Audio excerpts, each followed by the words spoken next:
Assalamualaikum warahmatullahi wabarakatuh. Bismillah, alhamdulillah, wassalatu wassalamu ala rasulillah wa ala alihi wa sahbihi wa ala ma ba'd. Jamaah sekalian hafizakumullah, ikhwan akhwat yang kami hormati. Kalau kita bicara tentang sirah nabawiyah yang cakupannya begitu luas, maka kita akan dapati bahwa pembahasan sirah nabawiyah ini bisa kita bagi-bagi pembahasannya untuk memudahkan memahami keseluruhan yang begitu luas tadi. Maka kita kenal di kalangan para ulama ada yang membagi sirah nabawiyah berdasarkan tema-tema tertentu. Dan masing-masing karya tersebut tujuannya untuk bisa fokus pada bahasan tersebut dan temanya menjadi lebih spesifik, bisa digali dan bisa dieksplorasi lebih dalam. Nah, tentu ini sangat bermanfaat dan sangat baik sekali ketika kita menempuh belajar dengan pola seperti ini, apalagi pada tingkat lanjutan, artinya bukan pemula sekali, tetapi pada tingkat kedua misalnya, sehingga pelajaran sirah nabawiyah tidak terasa oleh sebagian orang misalnya dirasa misalnya agak seperti kering atau semacamnya. Nah, alhamdulillah buku Kaifa Amalahum Sallallahu Alaihi Wasallam yang diterjemahkan dengan judul Seni Interaksi Rasulullah Sallallahu Alaihi Wasallam dengan semua segmen masyarakat, ini adalah salah satu contoh pembahasan tersebut.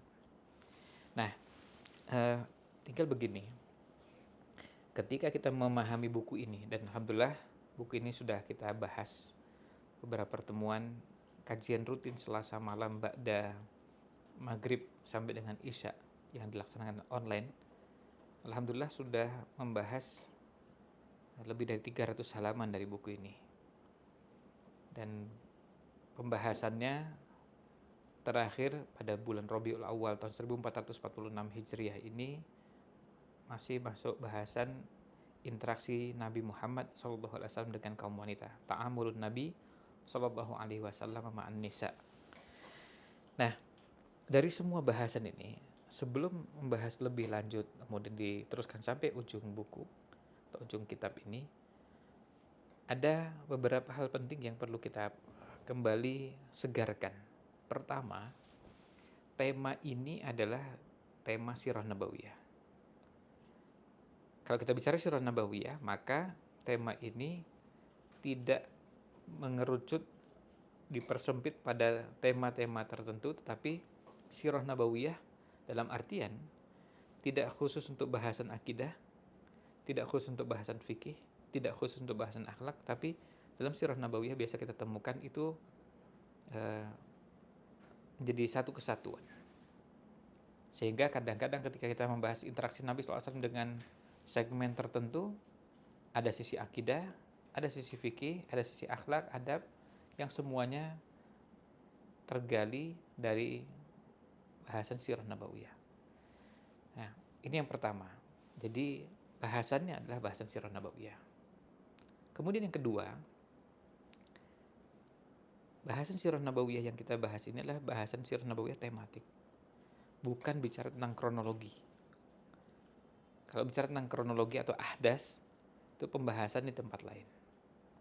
Maka kalau sekarang orang bertanya, ini Nabi SAW berinteraksi dengan Aisyah misalnya. Aisyah lalu bercerita bagaimana ada kejadian ini dan itu kejadiannya kapan? Nah, jadi pembahasan kronologi sudah jelas bahwa Nabi Muhammad SAW berumah tangga dengan Aisyah, artinya membina rumah tangga dalam satu rumah, itu periodenya kapan? Di Madinah. Jadi sudah jelas posisinya. Posisi Nabi Muhammad SAW di Madinah. Artinya sudah bisa dibayangkan usianya sudah pasti di atas 53 tahun. Kenapa? Karena kan jelas kalau pembahasan sirah nabawiyah itu dibagi dua, periode Mekah lalu periode Madinah. Periode Mekah dari nol sejak lahir sampai usia 53 tahun. Periode Madinah setelah 53 tahun itu setelah hijrah sampai dengan 63 tahun. Jadi itu rentangnya. Kalau bicara tentang Aisyah, kalau di rumah tangga berarti bahasannya di periode Madinah. Jelas bukan di periode Mekah, karena Nabi Muhammad SAW berumah tangga dengan Aisyah di periode Madinah, bukan di periode Mekah. Artinya berkumpul dalam satu kehidupan rumah tangga seperti layaknya suami istri, itu ada pada periode Madinah dan bukan di periode Mekah. Nah, pada saat membaca beberapa bahasan itu, kita jadi belajar memahami, oh ini periode Mekah, periode Madinah, periode Mekah, periode Madinah. Kalau itu dikaitkan dengan ahdas, dikaitkan dengan peristiwa-peristiwa yang pernah terjadi pada masa Rasul Shallallahu Alaihi Wasallam. Nah, ini bagus untuk selalu dihubungkan. Apa yang disampaikan, dibahas ini, lalu dikaitkan dengan periodenya. Membantu kita untuk memahami lebih jauh dan lebih dalam. Pada saat misalnya ketika disebutkan bagaimana Nabi SAW berinteraksi dengan Khadijah, oh ini berarti periode Mekah. Kok bisa? Iya, karena Khadijah radhiyallahu anha wafatnya sekitar 3 tahun sebelum hijrah. Jadi artinya masih di periode Mekah. Nah, ini berkaitan dengan poin keduanya. Kemudian poin ketiga, pada saat kita menemukan bahasan seni interaksi Rasulullah SAW, kita akan temukan pembahasan ini menunjukkan kepada kita bagaimana sisi humanisnya Rasul SAW, bahwa beliau bisa berinteraksi dengan semua kalangan yang luar biasa. Ya, sulit ada orang bisa berinteraksi dengan semua kalangan dan diberikan porsi yang luar biasa, diberikan porsi yang proporsional. Bayangkan ada sahabat yang interaksinya dengan Nabi SAW padahal nggak terlalu banyak dibanding yang lain, tapi merasa bahwa saya adalah orang yang paling dicintai Rasul Sallallahu Alaihi Wasallam. Sehingga sahabat itu sampai bertanya, ya Rasulullah, siapakah orang yang paling kau cintai? Beliau jawab, Aisyah, dia istrinya. Nah, kenapa muncul pertanyaan itu? Karena dia merasa saya ini sangat diperhatikan oleh Rasul Sallallahu Alaihi Wasallam. Nah, ini luar biasa, bisa memberikan perhatian pada orang yang berbagai macam latar belakang pendidikannya, status sosialnya, latar belakang itu kabilah, sukunya, latar belakang yang lain.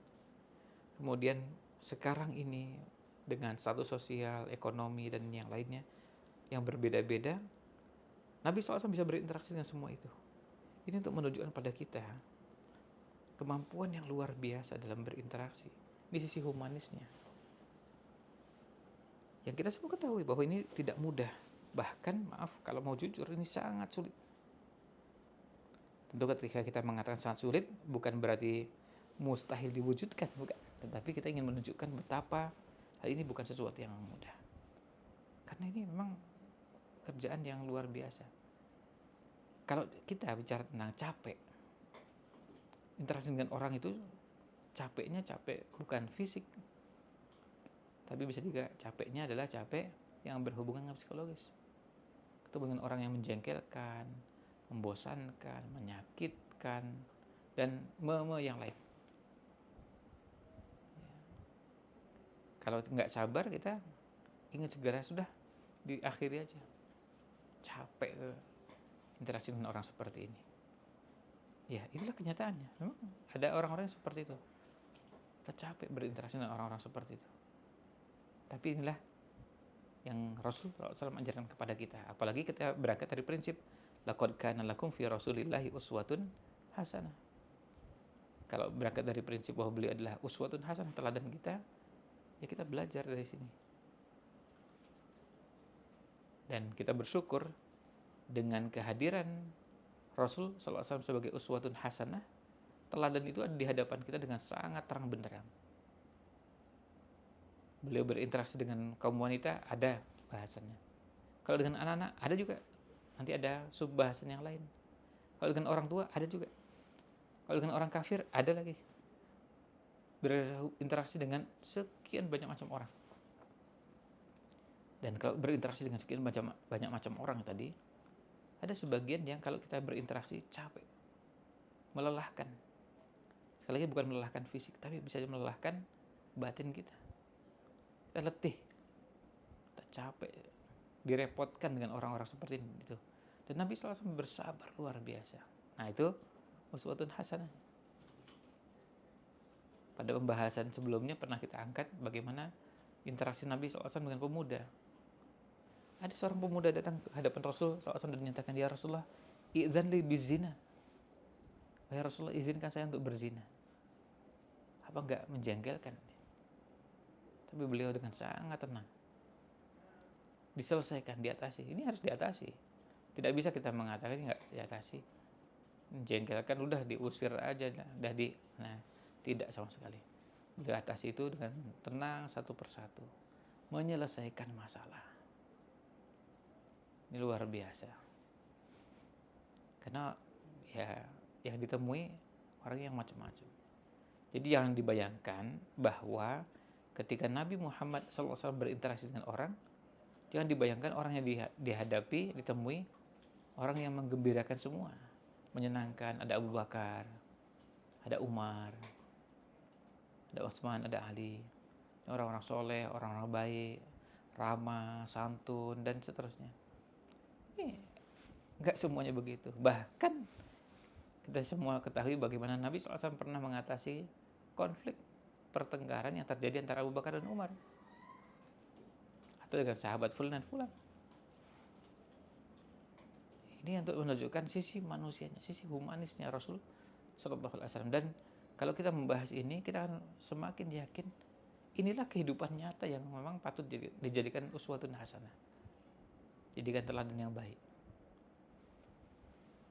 Pada saat Barat tidak punya konsep itu,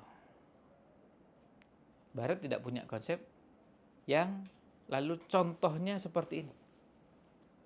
Kita punya konsepnya dan kita bisa sebutkan contohnya nih, Nabi Muhammad Sallallahu Alaihi Wasallam. Contohnya konkret, jelas, ada di hadapan kita. Sehingga kita tidak perlu menciptakan, membuat manusia rekaan yang itu tidak ada di alam nyata. Misalnya kita buat orang hebat, lalu siapa itu? Superman. Ya, apakah betul Superman itu jadi teladan yang baik? Apakah bisa dicontoh? Apakah sekian banyak pertanyaan susah untuk terjawab? Kita hanya menikmati dengar cerita katanya ada Superman yang hebatnya luar biasa, bisa melakukan ini dan itu. Superman, ya, manusia luar biasa, ini dia super. Persoalannya bisa dicontoh enggak? Ada Superman, Batman, Spiderman, Hulk, dan sekian banyak figur yang diciptakan di alam yang tidak nyata. Orang kecewa dengan aparat keamanan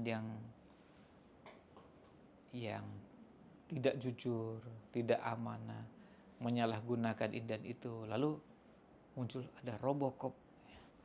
Lalu kalau ada Robocop selesai. Apakah Robocop bisa ditiru? Ya, artinya apakah Robocop bisa ditiru sehingga supaya nanti cop yang lain, ya artinya polisi yang lain itu bisa meniru, tapi yang bukan robot. Jadi yang meniru ini manusia biasa bisa meniru robot tersebut. Punya kekuatan, punya kepekaan, dengan teknologi super canggih, lalu didukung ini dan itu. Apakah ada? Kita kepingin itu. Hanya kepingin melihat. Kalau ada tuh mana? Kemudian kepatuhan terhadap aturan, undang-undang. Kita kepingin tuh. Ya, kepingin tahu. Contohnya seperti apa? Pada pembahasan pertemuan yang lalu kita sempat bahas bagaimana seorang wanita dan dengan kesolehahannya, dengan ketakwaannya, mengakui perbuatan kesalahannya dan minta dihukum. Dan menyatakan, ya Rasulullah, saya sudah melakukan perbuatan yang harus mendapatkan hukuman. Asabtu haddan fa aqim alayya. Tolong tegakkan hukum untuk saya ini. Hukum saya. Itu kalimat yang luar biasa. Disampaikan oleh seorang wanita mengaku melakukan perbuatan dosa, mengaku berzina, terus minta dihukum. Ini banyak sisi yang luar biasa. Ini sisi kesadaran, karena sekarang ini kita hidup di zaman yang betul-betul kesadaran seperti ini mahalnya luar biasa. Mengakui kesalahan. Sekarang Mau nggak mengakui kesalahan dan eh, termasuk kezaliman yang dilakukan, dan jujur mengatakan bahwa saya melakukan ini, saya melakukan itu. Maaf ini yang lagi rame misalnya, saya pemilik akun tersebut, akun yang melakukan penistaan, kemudian akun yang melakukan dan seterusnya. Ini semua ditunjukkan pada kita semua. Bagaimana ini betapa tidak pantas dan tidak layaknya. Untuk mengakui seperti itu beratnya luar biasa. Ditambah lagi dengan kalimat tolong tegakkan hukum itu pada saya. Tolong hukum saya. Ya. Ini tidak mudah orang mau menyadari kesalahan lalu minta dihukum. Ya, minta dihukum ini bukan sesuatu yang mudah. Ya. Sesuatu yang mudah dilakukan. Orang melakukan kesalahan minta dihukum. Ya, minta dihukum. Nah, ini menjadi pelajaran berharga bagi kita semua. Bagaimana kita berinteraksi dengan orang yang bermacam-macam. Dan itu menjadi keteladanan bagi kita semua. Poin terakhir yang saya sampaikan pada kesempatan kali ini adalah berkaitan dengan ketika kita melihat Rasul Sallallahu Alaihi Wasallam dengan sirah nabawiyahnya yang begitu luas, begitu dalam. Setiap kali kita menggali dan mendalami satu persatu, kita akan semakin merasakan betapa mengamalkan sunnah Nabi Sallallahu Alaihi Wasallam secara utuh itu susahnya luar biasa, beratnya luar biasa. Karena ini juga bagian dari sunnah Nabi Sallallahu Alaihi Wasallam. Interaksi Nabi Sallallahu Alaihi Wasallam dengan semua kalangan ini adalah sunnah Nabi Sallallahu Alaihi Wasallam. Dan ini membutuhkan kemampuan luar biasa. Karena kita sadari beratnya luar biasa, susahnya luar biasa. Bahkan sampai-sampai ada yang mengatakan bahwa kita mengamalkan sunnah Nabi Sallallahu Alaihi Wasallam secara utuh, secara lengkap, secara sempurna, seperti yang beliau ajarkan kepada kita, cukup 1 hari saja kita merasakan beratnya luar biasa. Sekali lagi, sunnah dengan pemaknaan yang utuh, tidak dimaknai dengan pemaknaan yang sempit. Artinya kalau kita bicara sunnah, termasuk ini, interaksi Nabi Muhammad SAW dengan semua kalangan adalah sunnah. Beliau berinteraksi dengan anak-anak, gimana anak-anak diperlakukan.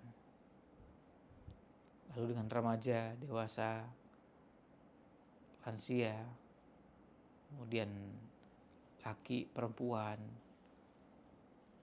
Lalu ada bahasannya yang berkaitan dengan khusus pada bagian tertentu yang dekat dengan kehidupan kita. Artinya misalnya ketika itu berhubungan dengan bisnis dan saya sebagai seorang pebisnis, tentu ini menjadi bagian sunnah yang perlu mendapatkan perhatian secara khusus, porsi perhatian yang lebih besar, karena saya sebagai seorang pebisnis. Beda dengan ketika saya sebagai seorang guru, beda dengan ketika saya menjadi seorang ini dan itu. Nah, alhamdulillah keteladanan itu ada di hadapan kita, dan Rasul SAW sudah memberikan teladan yang baik. Laqad kana lakum fi Rasulillahi uswatun hasanah, benar-benar ada di depan mata kita dan terwujud. Nah, ini yang bisa kita angkat pada kesempatan di kali ini, masih di bulan Rabiul Awal tahun 1446 Hijriah, bulan kelahiran, hijrah dan wafatnya Nabi Muhammad Sallallahu Alaihi Wasallam. Mudah-mudahan apa yang kita bahas ini menambah iman, menambah takwa, menambah ilmu, dan menginspirasi kita untuk semakin yakin bahwa Islam adalah agama yang terbaik, agama yang mengantarkan orang pada posisi sebagai hamba Allah yang terbaik kalau kita mau konsisten menjalaninya. Demikian Mudah-mudahan ada manfaatnya. Mohon maaf jika kurang berkenan. Wallahu a'lam. Wassalamualaikum ala nabiyina Muhammad wa ala alihi wa sahbihi ajmain. Assalamualaikum warahmatullahi wabarakatuh.